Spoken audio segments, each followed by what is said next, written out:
Alright guys, so today we're going to be playing Dagon. It's inspired by a story by H.P. Lovecraft. If you didn't know, he is the author of the stories that pretty much inspire Cthulhu, Call of Cthulhu, all that kind of stuff. This is Dagon, Renari, so like I just said, it's inspired by an H.P. Lovecraft story. I know a little bit about the story. I read it a while ago. It's part of the Necronomicon. It's like a big collection of H.P. Lovecraft stories. There's some maybe some fishy creatures kind of going on. It's pretty crazy. But yeah, I don't know too much about it. I don't know much about the game, so let's just jump straight into it, guys, and see what's happening. I don't know what to expect. I don't know how scary it'll be. But let's have a look. Dagon is a faithful interactive adaptation of H.P. Lovecraft's work, focused on story and atmosphere. You will not find difficult choices, action sequences, or inventory management here, and movement is limited to progressing through locations along with the plot. I am writing this under an appreciable mental strain, since by tonight I shall be no more. During the game, you will encounter interactive elements. Some of them will allow you to continue your journey, others reveal interesting facts about the original short story, its historical background, and the author. Some of the trivia is hidden. In order to find these secrets, focus your eyes and look for the Elder sign. Okay, it's like a red sign. Penniless, and at the end of my supply of the drug which alone makes life endurable, I can bear the torture no longer, and shall cast myself from this garret window into the squalid street below. Do not think from my slavery to morphine that I am a weakling or a degenerate. Morphine addict, chat. Nah, he's not. It's not Zah. It's way worse, Ellie. When you have read these hastily scrawled pages, you may guess, though never fully realize, why it is that I must have forgetfulness or death.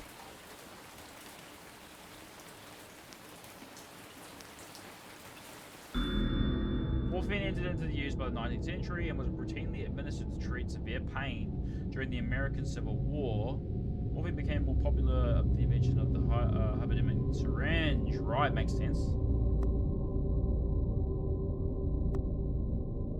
Right. So they kind of, H.P. Lovecraft kind of wrote this into the story to kind of portray like the scary element of morphine addiction. That's crazy.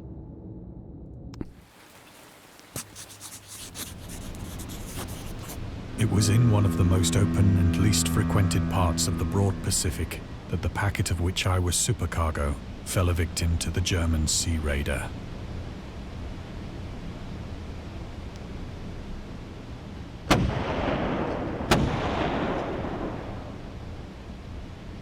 The Great War was then at its very beginning, and the ocean forces of the Hun had not completely sunk to their later degradation. Of the Hun? What? So that our vessel was made a legitimate prize, whilst we of her crew were treated with all the fairness and consideration due us as naval prisoners.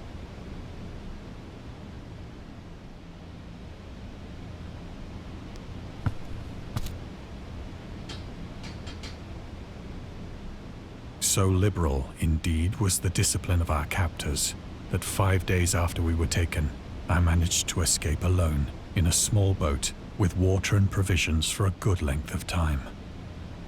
So did you manage to escape, or did you like steal it and leave, like as a cowardly type of thing?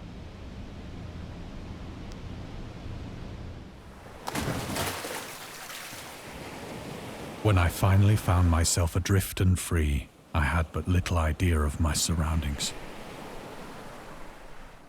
Never a competent navigator, I could only guess vaguely by the sun and stars that I was somewhat south of the equator.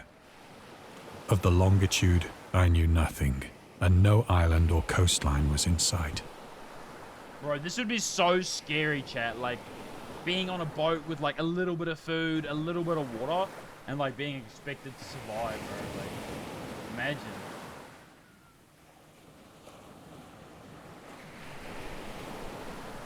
Oh, the moon.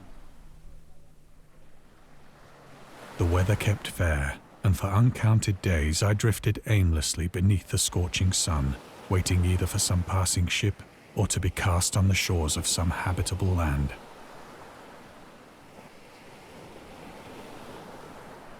Right.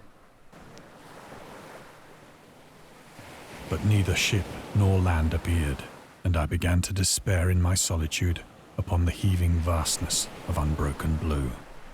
Yeah, because like the sky is blue, the water is blue, there's no land, there's no nothing, it's just blue. The change happened whilst I slept. Its details I shall never know. For my slumber, though troubled and dream-infested, was continuous. What? Oh my god, bro. Squids! Did we capsize? When at last I awoke, it was to discover myself half sucked into a slimy expanse of hellish black mire, which extended about me in monotonous undulations as far as I could see, and in which my boat lay grounded some distance away. I guess, yeah, we must have capsized. Though one might well imagine that my first sensation would be of wonder at so prodigious and unexpected a transformation of scenery, I was in reality more horrified than astonished. For there was in the air and in the rotting soil a sinister quality which chilled me to the very core. The region was putrid with the carcasses of decaying fish and of other less describable things which I saw protruding from the nasty mud of the unending plain. Ew, bro, it's just all like tentacles. Perhaps I should not hope to convey in mere words the unutterable hideousness that can dwell in absolute silence and barren immensity. There was nothing within hearing and nothing in sight save a vast reach of black slime. Yet the very completeness of the stillness and the homogeneity of the landscape oppressed me with a nauseating fear. The sun was blazing down from a sky which seemed to me almost black in its cloudless cruelty, as though reflecting the inky marsh beneath my feet. That's true, like it is the sun. Why is it the sun, not the moon, and yet it's nighttime?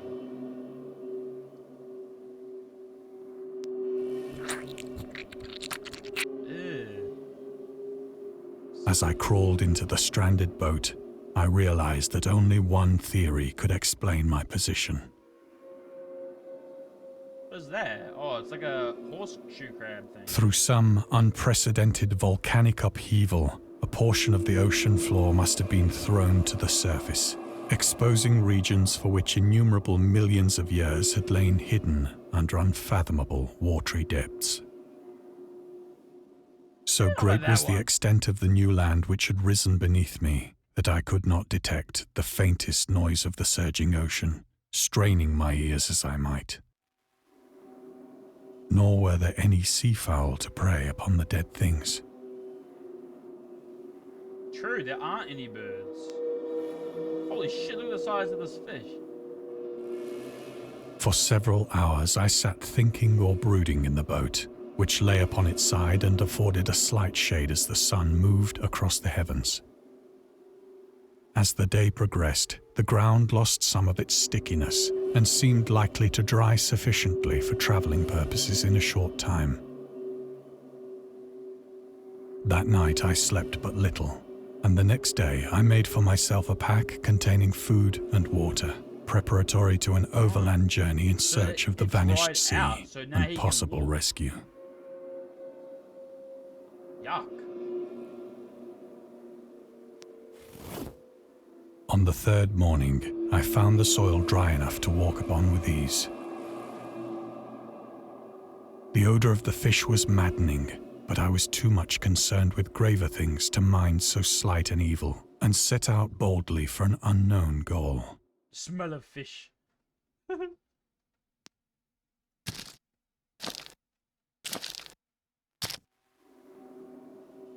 All day I forged steadily westward, guided by a faraway hummock which rose higher than any other elevation on the rolling desert. What are these, dude? What is that, bro?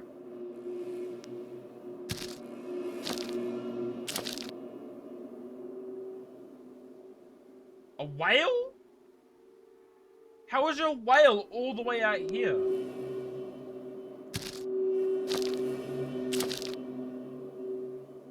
I guess we don't That know where night, we are. I encamped, and on the following day still travelled toward the hummock, though that object seemed That ain't no scarcely squid? nearer Yeah, I don't than know when what I'd that first is. espied it.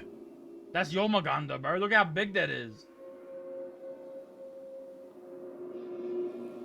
Oh, he's traveling to the mountain.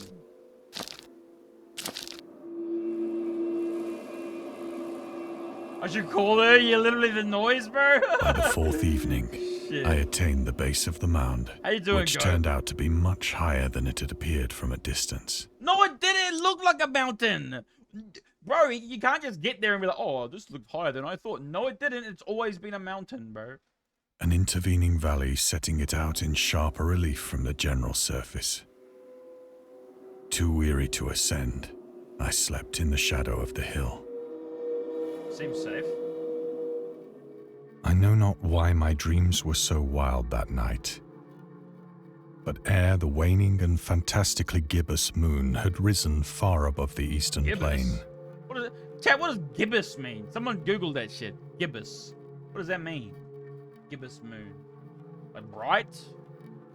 Like luminescent? Like what does that mean? Gibbous. Gibbons? I was Gibby awake moon? in a cold perspiration, Yeah, bro. determined to What up, sleep Gibby? no more. Such visions as I had experienced were too much for me to endure again. No more endure. And in the glow of the moon, I saw how unwise I had been to travel by day. Without the glare of the parching sun, my journey would have cost me less energy. Basically not a full moon. Okay, like so it's like a alright. Yeah, that's a weird I've never heard that word before. Indeed, I now felt quite able to perform the ascent which had deterred me at sunset. Picking up my pack, I started for the crest of the eminence. I feel like trying to mountain climb at night on a slimy ass, smelly ass fish hill is probably not the best idea. Oh. I have said that the unbroken monotony of the rolling plain was a source of vague horror to me. But I think my horror was greater when I gained the summit of the mound and looked down the other side into an immeasurable pit or canyon, The Grand Canyon. whose black recesses the moon had not yet soared high enough to illumine. To illumine. I felt myself on the edge of the world, peering over the rim into a fathomless chaos of eternal night. Through my terror ran curious reminiscences of Paradise Lost, and of Satan's hideous climb through the unfashioned realms of darkness. As the moon climbed higher in the sky, I began to see that the slopes of the valley were not quite so perpendicular as I had imagined. So he reckons he can go down them? Ledges and outcroppings of rock afforded fairly easy footholds for a descent, He does want to go whilst down. after a drop of only a few hundred feet, the declivity became very gradual. I feel like this is not a very good idea. How about we don't? Exactly. Just stay up where it's nice and safe, bro. Like, Urged on by an impulse which I What is cannot that? definitely analyze, I scrambled with difficulty Looks down like the a rocks building. and You stood guys on see the that? gentler slope beneath, gazing into the Stygian deeps, where no light had yet penetrated. All at once, my attention was captured by a vast and singular object on the opposite slope, obelisk. which rose steeply about 100 yards ahead of me. An object that gleamed whitely in the newly bestowed rays of the ascending moon.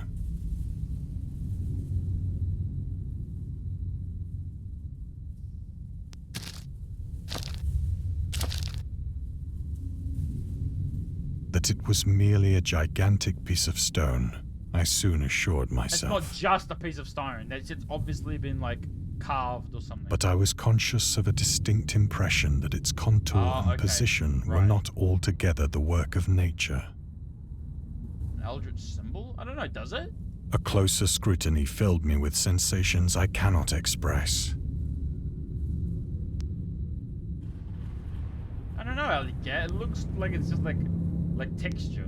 for despite its enormous magnitude and its position in an abyss which had yawned at the bottom of the sea since the world was young, I perceived beyond a doubt that the strange object was a well-shaped monolith. A monolith. Whose massive bulk had known the workmanship and perhaps the worship of living and thinking creatures. Dazed and frightened, yet not without a certain thrill of the scientist's or archaeologist's delight, I examined my surroundings more closely. So I guess he thinks a creature's made it.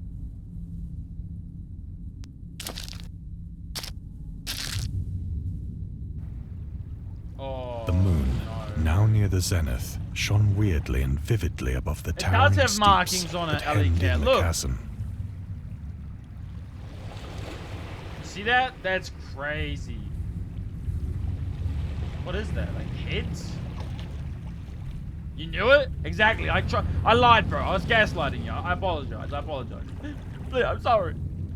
And revealed the fact that a far-flung body of water flowed at the bottom, winding out of sight in both directions and almost lapping my feet as I stood on the slope. Across the chasm, the wavelets washed the base of the Cyclopean monolith.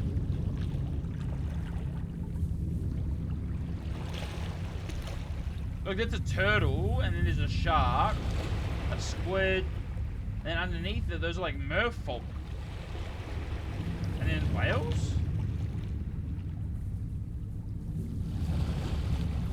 Cyclopean monolith. On whose surface I could now trace both inscriptions and crude sculptures.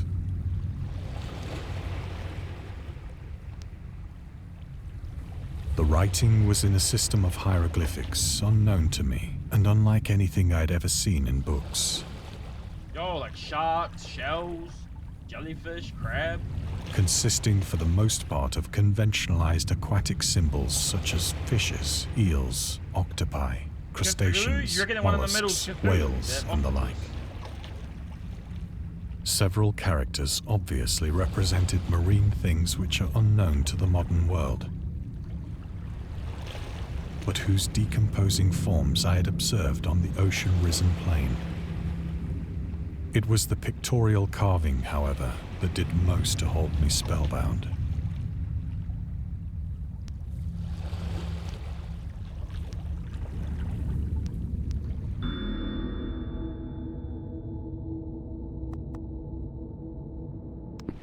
Right. Plainly visible across the intervening water on account of their enormous size were an array of bas-reliefs whose subjects would have excited the envy of a doré. A sick audiobook to sleep to? Oh my god, right? Like, it probably is. Like, you can probably find it on, like, Amazon or some shit like that. Like, because, like, a lot of his short stories were really popular. So, Lovecraft, and like, he speaks very, like, he wrote very Shakespearean, I guess. I don't really know if there's a word for that, but, like, that's how he wrote, pretty much. Which I think is really interesting to listen to. Lovecraft audio, same, like the way that they've written is just, oh, it's just crazy. No one writes like that nowadays, you know what I mean? I think that these things were supposed to depict men, at least a certain sort of men. Though the creatures were shown disporting like fishes in the waters of some marine grotto. Yeah, so they're like merfolk. You want to be a mermaid? Or paying homage at some monolithic shrine, which like, appeared to be under the waves as well. Or like a killer whale or something. Of their faces and forms I dare not speak in detail, for the mere remembrance makes me grow faint. Grotesque beyond the imagination of a Poe or a Bulwer. Okay, that bottom one has to be Cthulhu, bro. Look at that shit. That's creepy. And look at that middle one. He's got like 4 eyes.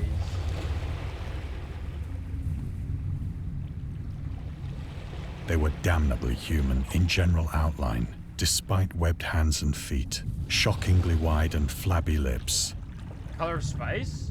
True, bro. True. I like that a lot of his work is like not too long as well, right? Like you can actually read them. Like some of them are only like 20, 30 pages, which is pretty good. wide and flabby lips. Glassy, bulging eyes, and other features less pleasant to recall. Curiously enough, they seem to have been chiseled badly out of proportion with their scenic background. For one of the creatures was shown in the act of killing a whale, represented as but little larger than himself. I remarked, as I say, their grotesqueness and strange size, but in a moment decided that they were merely the imaginary gods of some primitive fishing or seafaring tribe. Your Tizen brain ain't reading 400-page novels? 100%, I'm the same, man. Like, even if I like the story, I can't commit to reading something that's, 300, 400 pages long, unfortunately. Like, even if I like the story, I can't. Like, literally, my brain is just like, nah, I can't do it. You love the dream cycle? Some tribe whose last descendant had perished eras before the first ancestor of the Piltdown or Neanderthal man was born. Right. So he's basically saying that this is like a depiction from a species that was around before Neanderthals even. No, so I don't think the mer people are as big as whales. I think that's a depiction of one of the gods, like one of these dudes with the creepy faces. I think that's supposed to be one of them. So these 4 guys are supposed to be as big as whales, I think. Or maybe it is just a merfolk. I don't really know. I guess we'll find out. Awestruck at this unexpected glimpse into a past beyond the conception of the most daring anthropologist, I stood musing whilst the moon cast queer reflections on the silent channel before me. Cast what? Then, suddenly, I saw it. Oh, shit, chat. With only a slight churning to mark its rise to the surface, the thing slid into view above the dark waters. Vast, Polyphemus-like and loathsome, it darted like a stupendous monster of nightmares to the monolith. Holy shit, look at the size of it, bro! About which it flung its gigantic scaly arms, the while it bowed its hideous head and gave vent to certain measured sounds.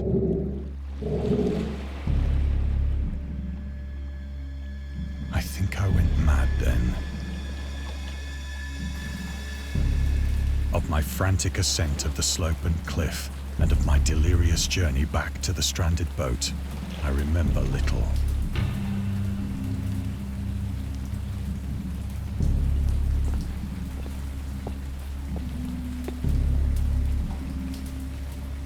I believe I sang a great deal and laughed oddly when I was unable to sing. You'd cry? I would probably, I'd die. Excuse me, chat. Dagon made me sneeze, bro. Cthulhu made me sneeze. I have indistinct recollections of a great storm sometime after I reached the boat. At any rate, I know that I heard pearls of thunder and other tones which nature utters only in her wildest moods.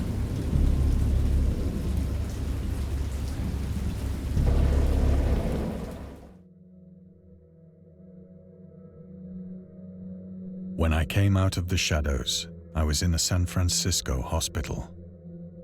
Okay, bro, you got teleported to San Fran? Holy. Brought thither by the captain of the American ship which had picked up my boat in mid-ocean. In my delirium, I had said much, but found that my words had been given scant attention. Of any land upheaval in the Pacific, my rescuers knew nothing.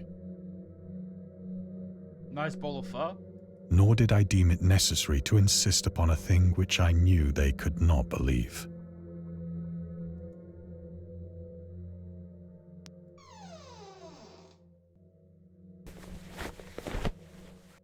Once I sought out a celebrated ethnologist and amused him with peculiar questions regarding the ancient Philistine legend of Dagon, the fish god.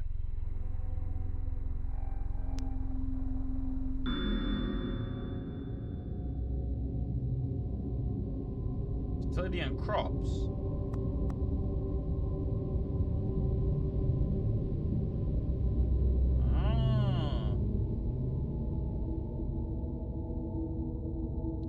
The Esoteric Order of Dagon.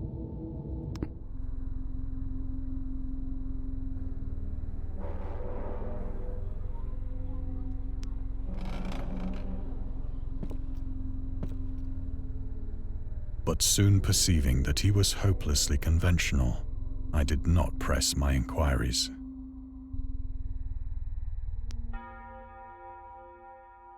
This is a Necronomicon.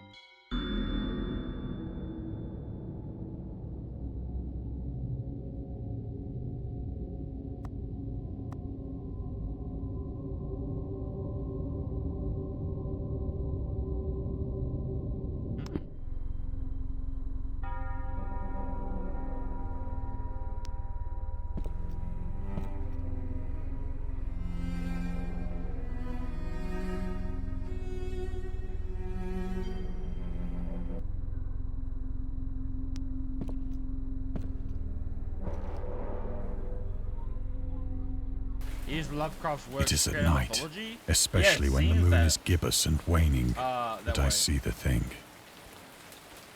I tried morphine, but the drug has given only transient surcease and has drawn me into its clutches as a hopeless slave. So now I am to end it all, having written a full account for the information or the contemptuous amusement of my fellow men.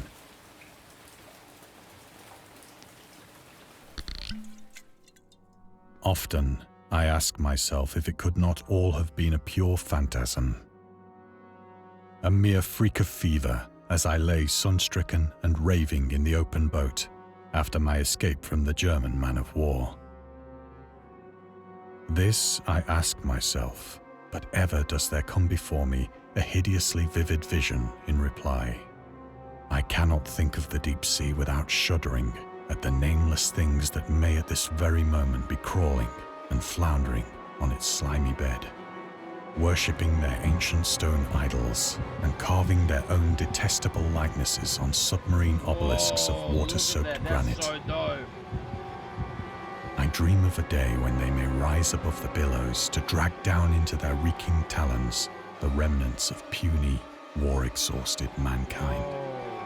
Of a day when the land shall sink and the dark ocean shall ascend amidst universal pandemonium.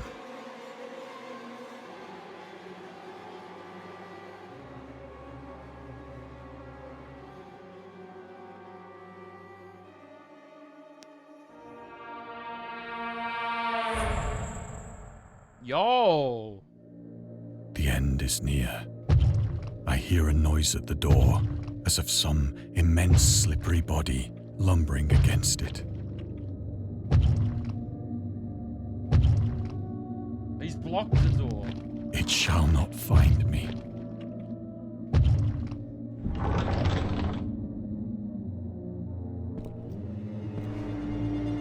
God, that hand!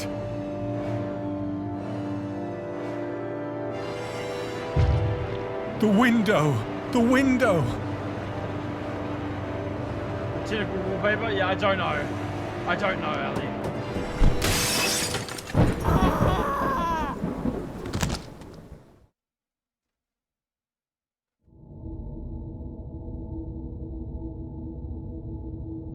Wow, bro. I really like that. I really like that. I think that, like, it was very faithful to what I remember of the story of Dagon. I reckon that was dope. Gravity got him? Yeah, exactly. In the end, he couldn't defy gravity, bro. In the end, he just couldn't do it. My question is, like, maybe he was going mad because there was no actual fish creature coming to his house, like breaking his door down, surely, right? So, like, when he seen the hand at the end, like, was he just going crazy? I don't know, man. Maybe too much morphine. But, like, overall, guys, like, that was dope. Like, another really short horror, free to play. Go check it out on Steam, guys. Definitely give it a go for yourself. Read some more of the lore that's there. I think we skipped a few of them. I didn't want to read them all because some of them were quite lengthy. But yeah, guys, definitely go give it a look, and maybe check out some of Lovecraft's other stories if you like this one. There's a few, and he doesn't just make kind of tales about the ocean. He does some on land as well. He's got a particularly memorable one about cats.